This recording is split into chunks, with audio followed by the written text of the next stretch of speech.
Bismillahirrahmanirrahim. Assalamualaikum warahmatullahi wabarakatuh.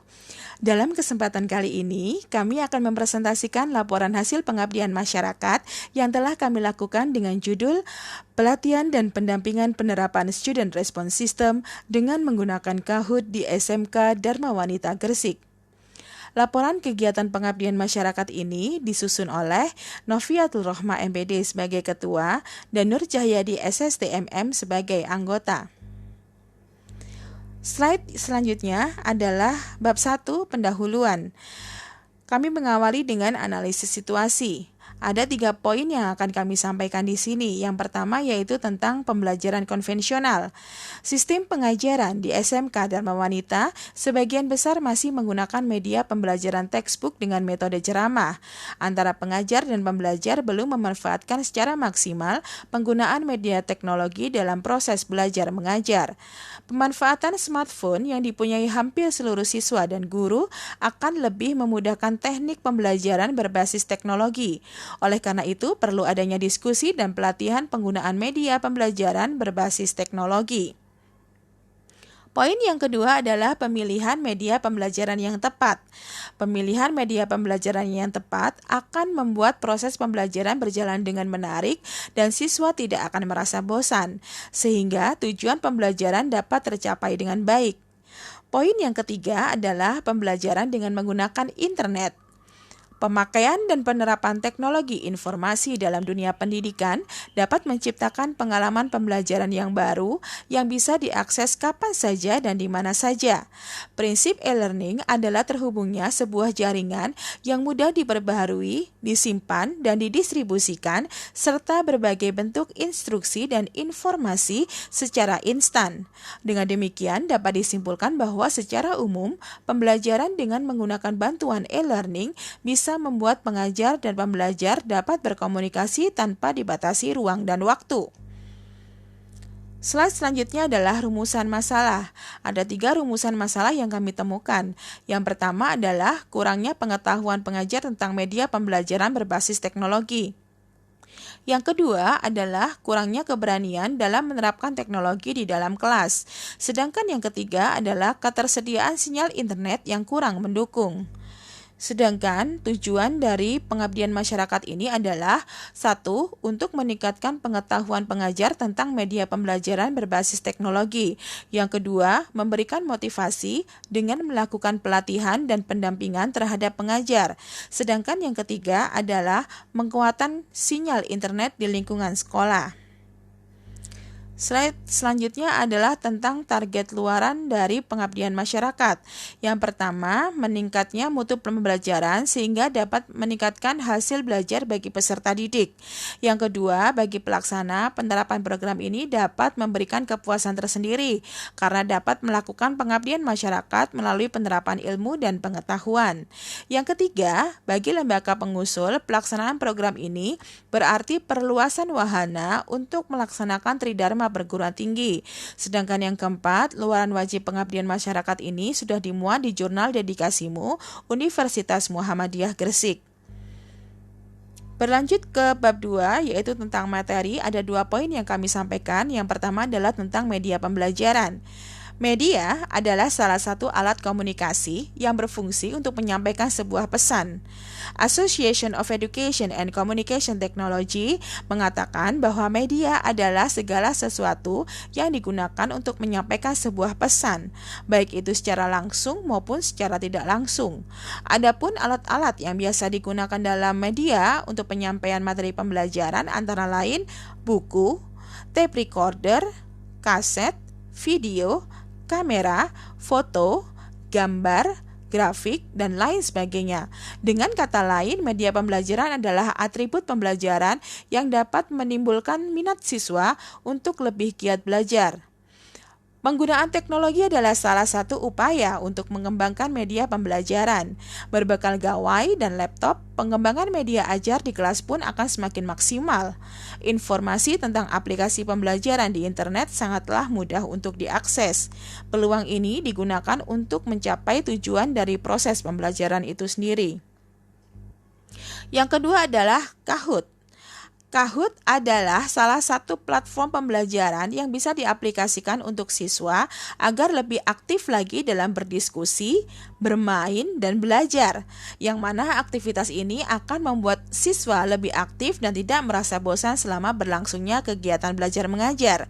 Dalam menggunakan platform pembelajaran adalah dukungan sinyal internet, karena baik itu kuis maupun diskusi akan dilakukan secara online.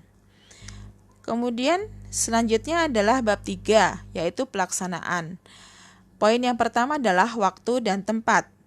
Kegiatan pengabdian masyarakat ini dilaksanakan di SMK Dharma Wanita Gresik pada hari Rabu dan Kamis tanggal 11 dan 12 Maret 2020 bertempat di Ruang Guru SMK Dharma Wanita Gresik.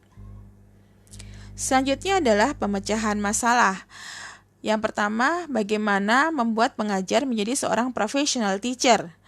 Pengajar harus mampu untuk bekerja secara profesional. Hal ini untuk meningkatkan kualitas dan mutu pendidikan. Salah satu upaya untuk pengajar agar mampu meningkatkan kualitas diri adalah dengan mengikuti seminar dan workshop yang berkaitan dengan pembelajaran. Poin yang kedua adalah menerapkan student response system. Dalam hal ini adalah penggunaan Kahoot. Pelatihan dan pendampingan penerapan student response system dengan menggunakan platform Kahoot sangat dibutuhkan di era sekarang ini untuk membuat suasana pembelajaran yang fleksibel, efisien, dan menyenangkan. Penguasaan teknologi oleh pengajar dapat mempermudah untuk mencari bahan ajar, metode ajar, dan suasana kelas yang menyenangkan. Selanjutnya adalah metode yang kami lakukan. Yang pertama adalah pemberian materi, yaitu tentang langkah-langkah mengoperasikan Kahoot. Kahoot memiliki berbagai macam fitur yang dapat dipergunakan agar siswa aktif selama pembelajaran. Dalam menggunakan Kahoot, ada 2 langkah yang harus dilakukan, yaitu membuat kuis atau memainkan kuis. Cara bermain dalam Kahoot dikelompokkan menjadi 2, yaitu Classic Mode, di mana siswa dapat bermain secara individual dalam menjawab pertanyaan, dan cara yang kedua adalah dengan menggunakan Team Mode, di mana siswa dapat memainkan Kahoot secara berkelompok. Siswa bisa mengakses kuis maupun diskusi setelah guru memberikan game pin yang kemudian bisa diikuti dengan penggunaan nickname. Untuk tahapan selanjutnya, pengajar dapat menciptakan soal-soal yang diinginkan dengan pertanyaan yang bervariasi dan disesuaikan dengan tingkat kemampuan siswa. Kreativitas dan kerja keras pengajar diperlukan agar proses pembelajaran bisa berlangsung dengan baik dan nyaman sehingga tujuan pembelajaran bisa tercapai. Kemudian yang kedua, pelatihan dan pendampingan. Pendampingan penerapan aplikasi Kahoot, yaitu dengan mendampingi pengajar untuk membuat email, membuat akun Kahoot, dan bagaimana cara membuat kuis melalui Kahoot. Sedangkan yang kedua, pelatihan dan pendampingan penggunaan Kahoot. Setelah melakukan pendampingan, kami juga meminta para pengajar di SMK Dharma Wanita Gresik untuk mempraktekannya dalam hal mengajar. Dalam workshop, kami memilih salah satu peserta untuk menjadi guru dan yang lainnya berperan sebagai murid. Kita berlanjut ke bab 4, yaitu hasil dan pembahasan. Yang pertama adalah tentang gambaran umum. SMK Dharma Wanita Kabupaten Gresik berdiri tahun 1977 di bawah naungan Yayasan Pendidikan Dharma Wanita Kabupaten Gresik. SMK Dharma Wanita adalah salah satu sekolah kejuruan yang ada di Kabupaten Gresik dan siap mencetak tenaga terampil di program keahlian tata boga, tata busana. Dan untuk tahun 2010 sampai dengan 2011 ditambah 2 program keahlian, yaitu tata kecantikan, teknik komputer, dan informatika. Berikut kami sampaikan tentang jadwal kegiatan pelaksanaan pengabdian masyarakat di SMK Dharma Wanita dilakukan dalam 2 hari, yaitu pada tanggal 11 dan 12 Maret 2020. Selanjutnya adalah pembahasan.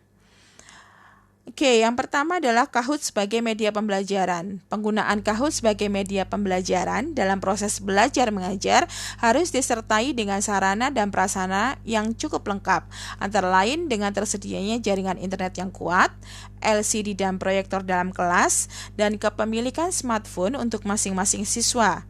Kahoot adalah salah satu platform pembelajaran yang bisa diakses dan di-download secara gratis, yang kegunaannya untuk mengevaluasi hasil proses belajar mengajar siswa, mengulang kembali materi pembelajaran yang telah diajarkan, dan merangsang minat siswa untuk belajar serta berdiskusi secara kelompok maupun individual.